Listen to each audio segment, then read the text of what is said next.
Hi అండి, ఇవాళ మనం వరలక్ష్మి వ్రతం రోజు అమ్మవారికి ఈజీగా అలంకరణ ఎలా చేయాలో చూసుకుందాం. ఇంకా ఒక బ్లౌజ్ పీస్ని తీసుకొని దాన్ని ఇలా చూపిస్తున్నట్టు మడత పెట్టి దానిపైన ఇలా వేయండి. టిఫిన్తో ఆ కుచ్చులు పోకుండా దగ్గర జాయిన్ చేయండి. తర్వాత మరో బ్లౌజ్ పీస్ని తీసుకొని అదే విధంగా కుచ్చులు పెట్టండి. వీడియోలో చూపిస్తున్న విధంగా అలా కప్పుకోవాలి. తర్వాత ముందు ఉంచిన క్లిప్ తీసేసి కుచ్చులని సర్దుకోవాలి. ఒక చిన్న తాడు సాయంతో వీడియోలో చూపిస్తున్న విధంగా కట్టుకోవాలి. ఇలా చేయడం వల్ల బాడీ షేప్ అయితే వస్తుంది. తర్వాత మీ దగ్గర ఉన్న నగలతో ఇలా అలంకరణ చేసుకోవాలి. ఇలా వడ్డానం, గొలుసులు అన్నీ వేసుకున్న తర్వాత అమ్మవారి ఫేస్ అయితే పెట్టుకోవాలి. అమ్మవారి ఫేస్ వెనకాల కొబ్బరికాయ పెట్టాలి. నేను చూపించడం కోసం చెంబు పెట్టాను.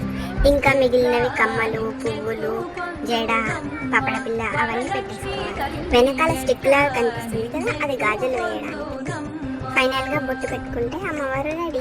ఇలా చాలా సింపుల్ గా ఇంట్లోనే అమ్మవారిని అందంగా అలంకరణ చేసుకోవచ్చు. మీకైతే అర్థమైందని అనుకుంటున్నాను. ఇంకేమైనా డౌట్స్ ఉంటే కామెంట్ చేయండి. Please like, share and subscribe to my channel.